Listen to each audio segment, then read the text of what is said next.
The Bevel Tool is very helpful in 3D modeling because it allows you to keep the realism in your hard edges. In real life, no edge is perfectly sharp like it is in the flat shaded cube that we have here, for example. Because no edge is perfectly sharp, most of the time you're going to want to bevel it in some way to keep the edges hard but realistic. So let's demonstrate what beveling is. There are two ways to bevel. You can either use the Bevel tool in edit mode, or you can use the bevel modifier. To use the tool, simply select the tool in the Quick Tools menu on the left while in edit mode. Let's go ahead and hit A to select all of our mesh. Then left-click drag anywhere in the viewport to begin adding a bevel to your selection. Let go of left-click to confirm. For hotkey users, you can press Ctrl B. As usual, right-click to cancel and left-click to confirm. Like many tools, after you confirm the action, an operator panel will appear in the bottom left. This gives you several more settings to tweak before finalizing the action. For example, you can change the width type, which are simply different ways of calculating the amount of bevel. The width is the value you can left-click drag to adjust the bevel amount.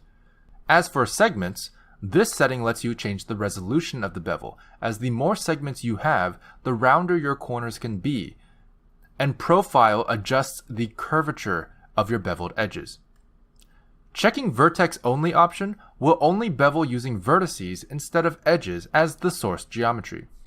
This will look very different, but can be helpful for certain situations. For hotkey users, you can also press Ctrl-Shift-B instead of Ctrl-B to access the vertex only bevel directly. Most of the other settings are perfectly fine at default values, but material is a very powerful one that I want to talk about real quick. To demonstrate what this does, let's go ahead and add a few materials to our object by pressing the plus key in the Materials tab of our Properties editor. We can then change the color of each material and set our viewport to rendered mode here. Let's go ahead and bevel the mesh once more in edit mode and open the operator panel. The material index allows you to use a different material in your object material list to do cool things like this. The material index is correlated to the material's position in the list. Another way to bevel is with the bevel modifier. Simply go to the wrench icon for the modifiers tab and select bevel modifier from the drop-down menu. You can see that this has very similar settings as the bevel tool operator panel. One important setting that differs is the limit method. This is how you can set the threshold for when the modifier should bevel your mesh. For example, by default, the limit method is none, which means it will indiscriminately bevel every edge loop or vertex in your mesh. However, if you limit by angle, you can specify to only bevel corners that exceed a certain angle. To demonstrate this, if we give this mesh a more varied shape, you'll notice that changing this value allows us to selectively bevel certain corners, but not others.